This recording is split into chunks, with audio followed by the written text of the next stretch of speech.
Most English learners skip morning vocabulary. That's exactly why they struggle with small talk.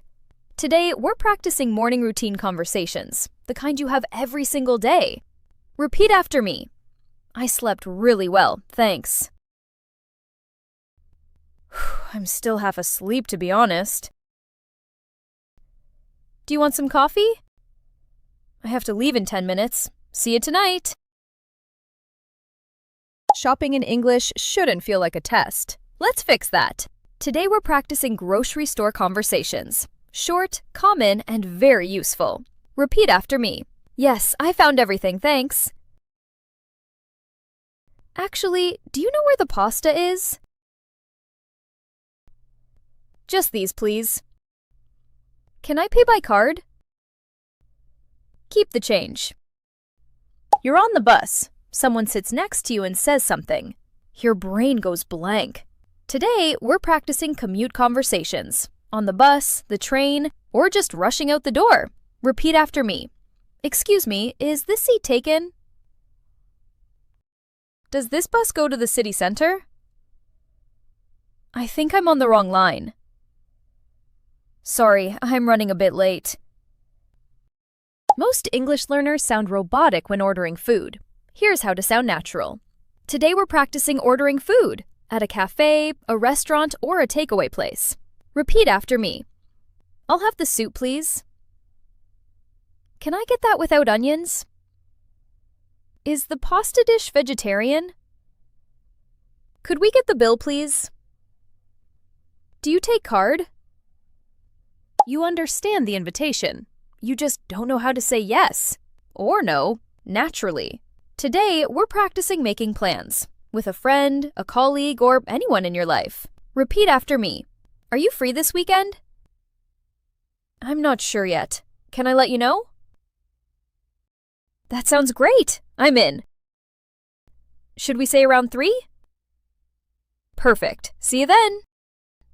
You know how to say you're sick, but explaining it in English to a doctor? That's a different story. Today we're practicing conversations at the doctor's office. Simple, clear, and really important to know. Repeat after me. I've had a headache for 2 days. It hurts here, on my right side.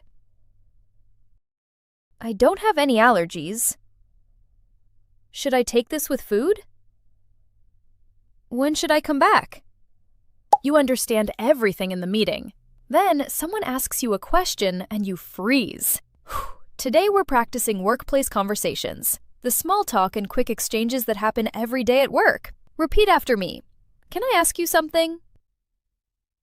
I don't understand. Can you say that again?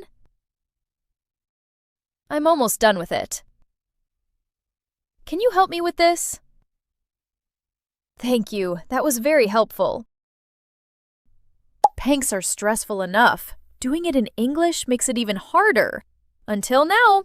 Today we're practicing conversations at the bank. Straightforward phrases that get things done. Repeat after me. I'd like to open an account, please. Can I check my balance? I need to transfer some money. How long does it take? Can I have a receipt, please? Monday morning. Your colleague asks what you did this weekend. Your mind goes blank. Today, we're practicing one of the most common conversations in English, talking about your weekend. Repeat after me. I had a really quiet weekend, actually.